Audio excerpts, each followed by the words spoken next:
First ever factory outlet Mukunda jewellery KPHB Kothapet Khammam Somajiguda Hanamkonda. నమస్తే రమ్మగారు. నమస్తే జయ. రమ్మగారు, మరపు అది ప్రేమించిన వ్యక్తి అయినా, లేకుంటే మన నుంచి దూరంగా వెళ్ళిపోయిన వ్యక్తులైనా, లేకుంటే మనకి ఇష్టం లేని వ్యక్తులైనా మర్చిపోవడం అనేది అసలు నిజంగా సాధ్యమవుతుందా? ఎలా మర్చిపోతాం? మర్చిపోలేం కదా.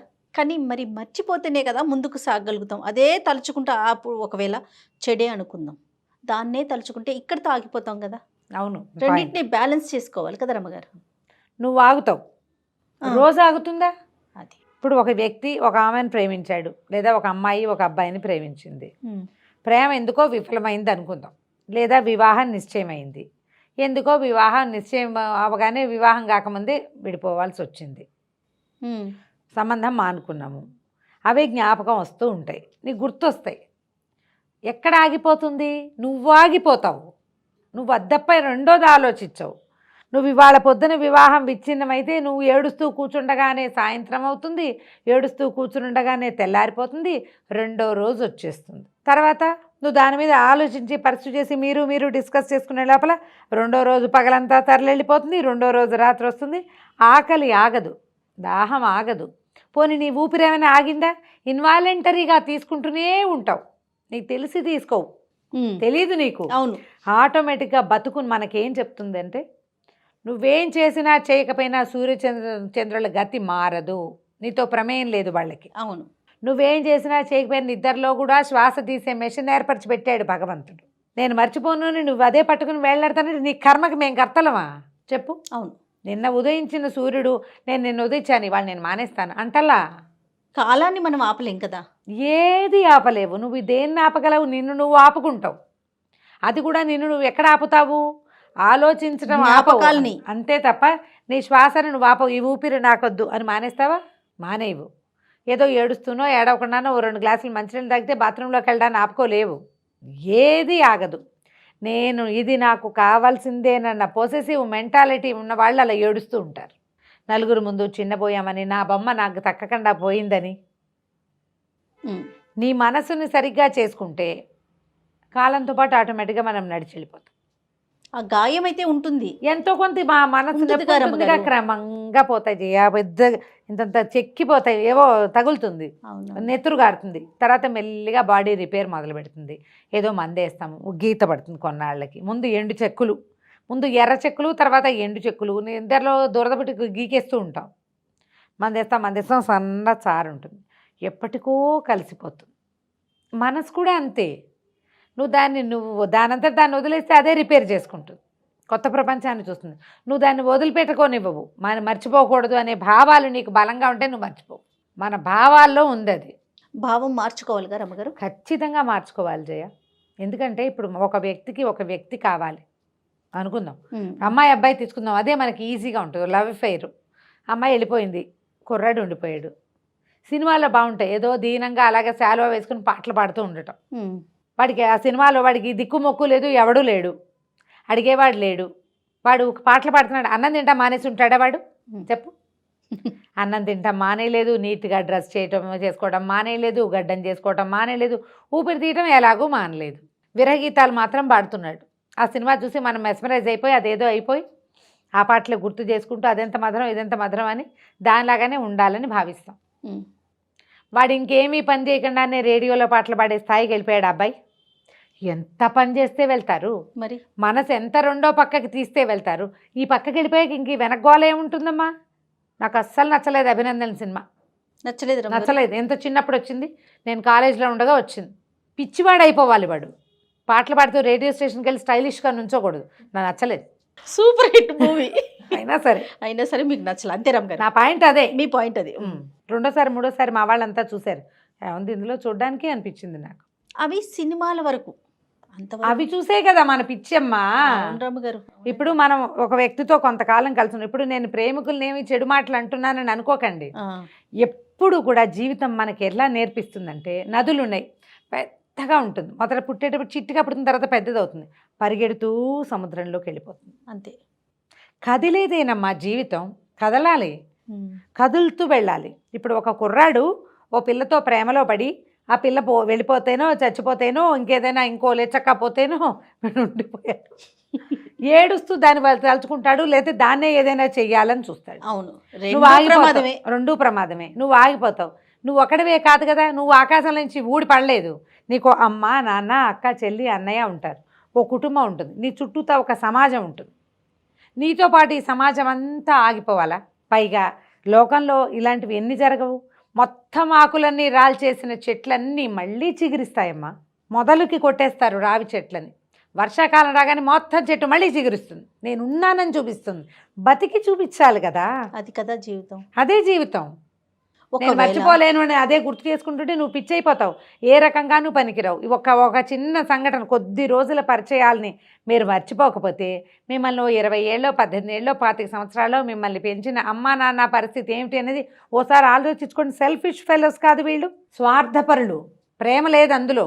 ఇప్పుడు ప్రేమించేవాడు అమ్మాయిని ఎలా ప్రేమిస్తాడో అమ్మని నాన్నని కూడా అంత ప్రేమ ఉండాలి కదా. వీళ్ళని వదిలిపోకూడదు, వాళ్ళని బాధ పెట్టకూడదు, అవన్నీ ఉండాలిగా. అవును.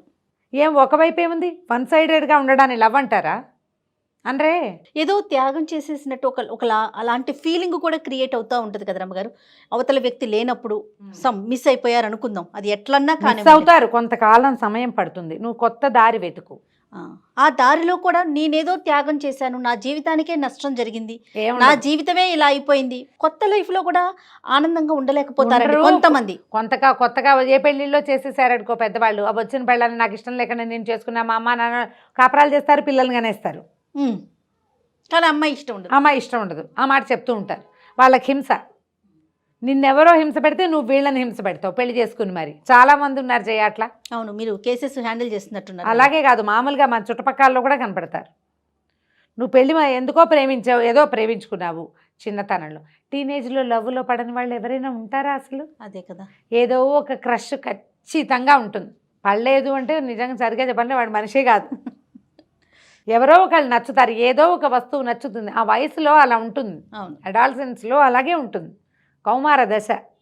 ఆ టీనేజ్ పడితే ముందుకెళ్తారు. బయటపడకుండా కేవలం వాళ్ళని నచ్చి వాళ్ళకి సినిమా యాక్టర్ల మీద క్రష్ ఉండే వాళ్ళు ఉంటారు. అవును. టీచర్ల మీద ప్రీతున్న వాళ్ళు కూడా ఉంటారమ్మా. అవును. టీచర్ మీదే క్రష్ వాడికి. ఆ టీచర్ దగ్గరికి ఆడపిల్లలకి ఉంటాయి. ఆడపిల్లలకి ఉంటుంది. వాడంటల్లా నేను ఆడ మగ ఎవరికైనా ఉంటుంది ఎవరో ఒకళ్ళ మీద ఒక ప్రీతి. అవును. కొన్ని ఏంటంటే సినిమాటిక్గా పెద్ద రంగు పువ్వులు రాల్చుకొని పెద్ద రంగులు వేసుకుని పువ్వులు పూయిస్తారు. కొన్ని పువ్వులు పుయ్యవు, మొగ దశలో రాలిపోయేవి కొన్ని ఉంటాయి, చిగురు దశలోనే రాలిపోయేవి కొన్ని ఉంటాయి. కొద్దిగా చిగిర్చి ఎవరికి కనపడకుండా ఉండేవి చాలా ఉంటాయి. బోలెడు ఉంటాయి. ఇది చాలా సహజమైనది. ఈ సహజత్వాన్ని మీరు సహజంగా తీసుకోగలిగితే ఏమీ ఇబ్బంది ఉండదు. మీకు ఇబ్బంది ఉండదు, మీతో ఉన్న వాళ్ళకి ఇబ్బంది ఉండదు. మిమ్మల్ని వదిలేసిన వాళ్ళు, మీరు వదిలించుకున్న వాళ్ళు, మీరే వదిలేసిన వాళ్ళు, వదిలేసిన వాళ్ళు, వదలాల్సి వచ్చిన వాళ్ళు ఎన్నొస్తాయి ఇలాంటి. మరి వీటికి ఏముండదు.